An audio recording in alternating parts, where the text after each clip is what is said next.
On a regular, normal night in February of 2012, 17-year-old Trayvon Martin walked into a 7-Eleven for some snacks. That was it. That was his crime, at least in the eyes of George Zimmerman. Zimmerman, a self-appointed neighborhood watchman with a history of, let's call it, questionable decision-making, saw Trayvon and decided that he looked suspicious, and he made a choice that would change both of their lives forever. A 2-minute encounter turned into a national firestorm, one that exposed deep divides in America's justice system and, frankly, in common sense. This case is more than about one tragic night. It's about everything that led up to it, the fallout that followed, and why Trayvon Martin's name still matters more than a decade later. Before we dive in, if you like your true crime brief and bingeable, you're in the right place. Hit follow now for at least 2 new episodes every week. This is 10-Minute Murder. Let's get into it.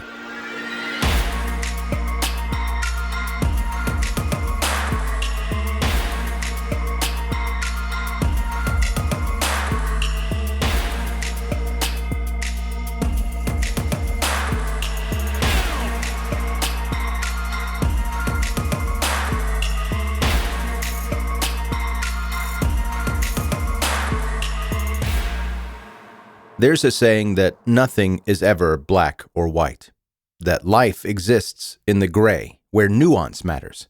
And sure, if every single moment of someone's life was put under a microscope, most people wouldn't walk away looking perfect. But some people don't get the chance to walk away at all. 17-year-old Trayvon Martin didn't ask to be a symbol.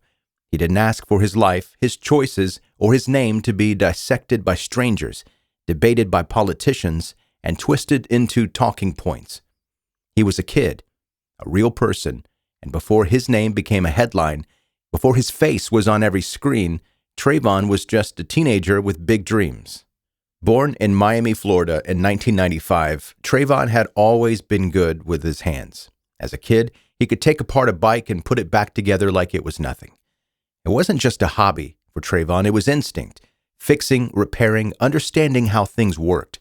It was a skill that would evolve over time, shaping his plans for the future in ways that no one could have predicted. Like a lot of kids, Trayvon Martin had big dreams, and for a while, those dreams revolved around football. He had the skills, the teamwork, and the drive, and it wasn't hard to picture him possibly going pro. But then something else caught his attention, something bigger. Aviation. The same hands that spent years fixing up bikes now had a new focus: airplanes.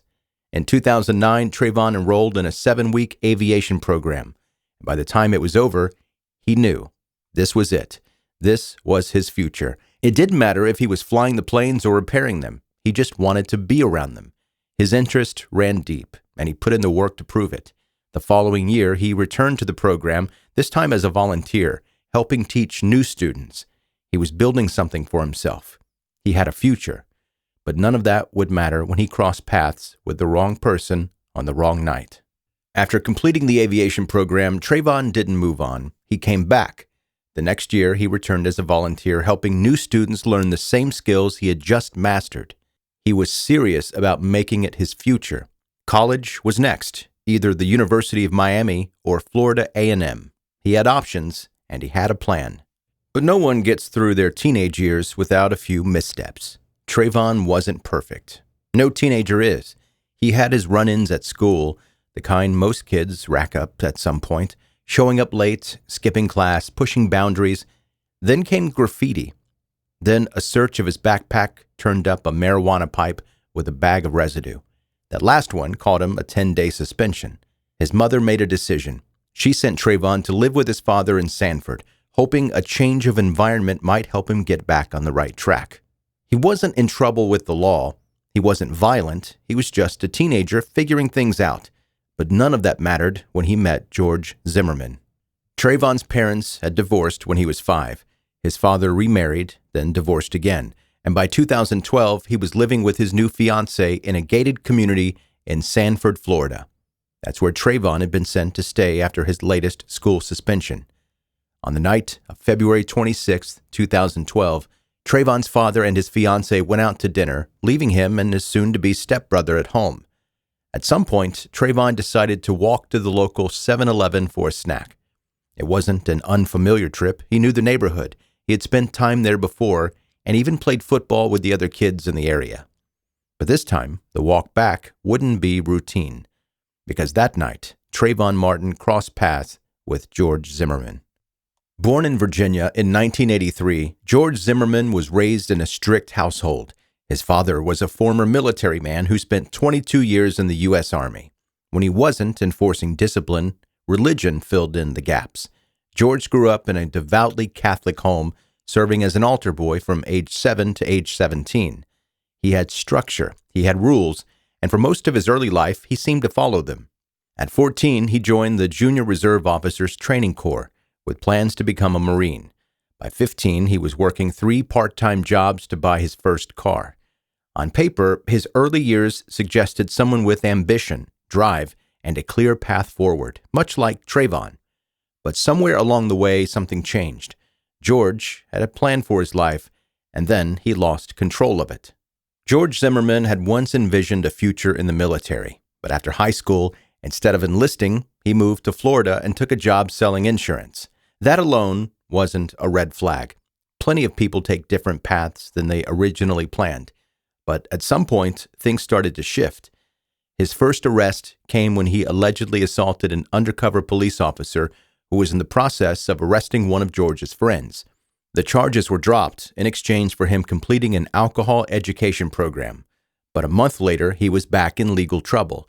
This time, a former fiancé filed a restraining order alleging he had been physically abusive. It wouldn't be the last time his name would come up in connection to domestic violence. But back then, people around him weren't putting the pieces together yet. A few years later, George married a woman named Shelley Dean and moved to Twin Lakes, the same gated community where Trayvon Martin's father lived.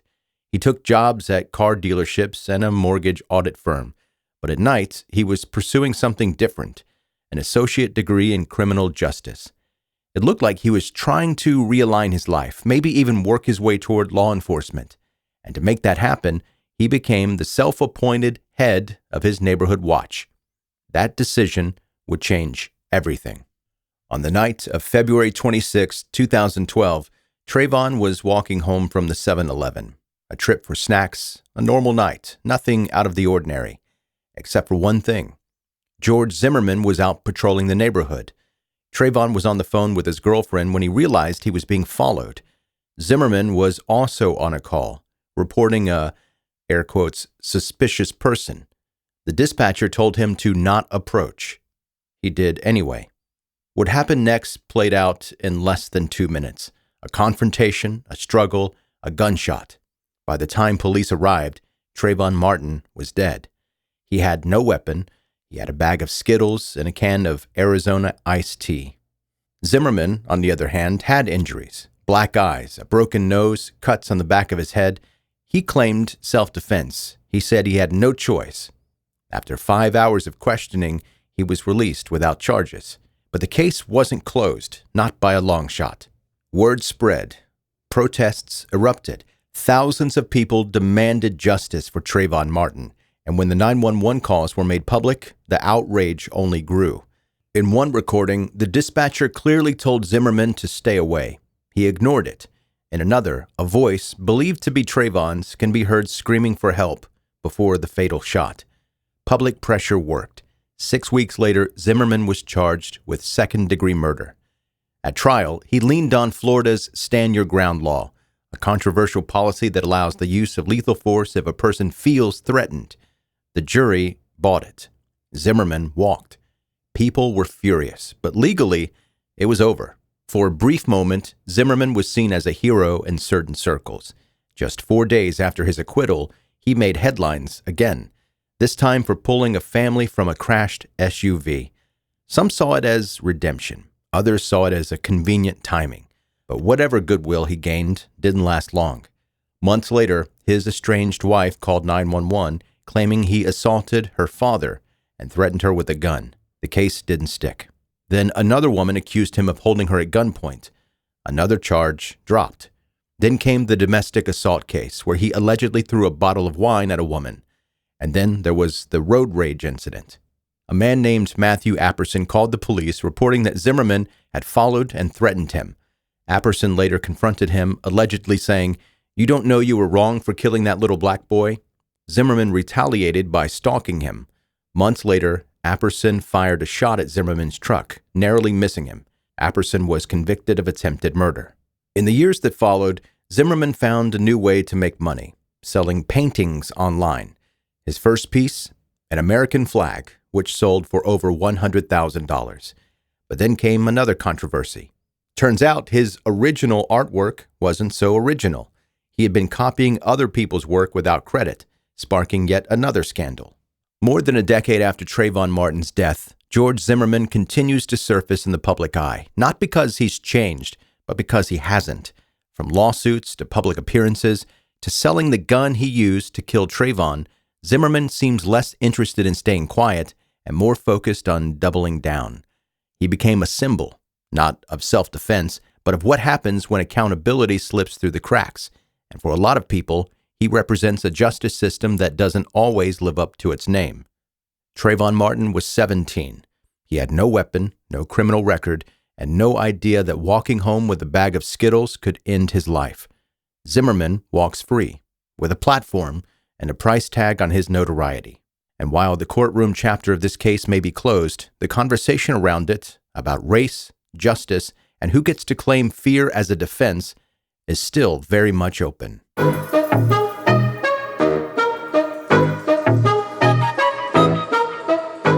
Thanks for listening to this episode of 10 Minute Murder.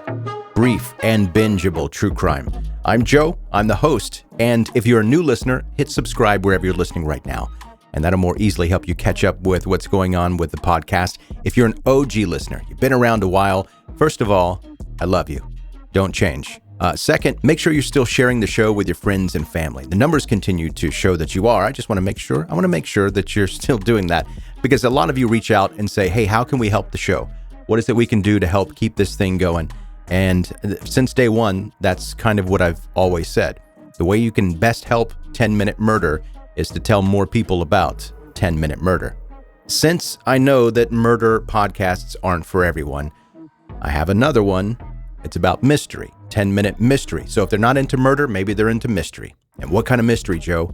I'm glad you asked. Bigfoots, UFOs, missing people. If it's a mystery, you name it, I'm probably going to talk about it on that podcast. So let them know about 10 Minute Mystery as well. If you want to get in touch with me or see photos from the episodes that we talk about, all the stuff lives at 10minutemurder.com. And because I know probably a dozen of you are going to reach out and say, Joe, what's your opinion on George Zimmerman and Trayvon Martin? Do you think it was self-defense or do you think it was murder? And I'm really not sure why I would get that question, but I know I will. Even though I'm about to say what I'm going to say, I'm still going to get because not everyone listens this far into the podcast. To be honest, let's be honest. Not everyone listens way deep into where I'm just rambling about things. But I will tell you, there's a reason I've put it on a 10-minute murder podcast, because I think it's murder. At best, it's second-degree murder. And I think that's what he should have been charged with. I think that's what should have happened, but obviously it didn't. That's why I'm talking about it on a murder podcast. And a lot of people on the other side of it like to bring up Trayvon Martin's background and say that he liked to fight. He had marijuana in his possession at one point. And does that mean he should be killed because he's walking home from a store? No. It doesn't matter what's in his background.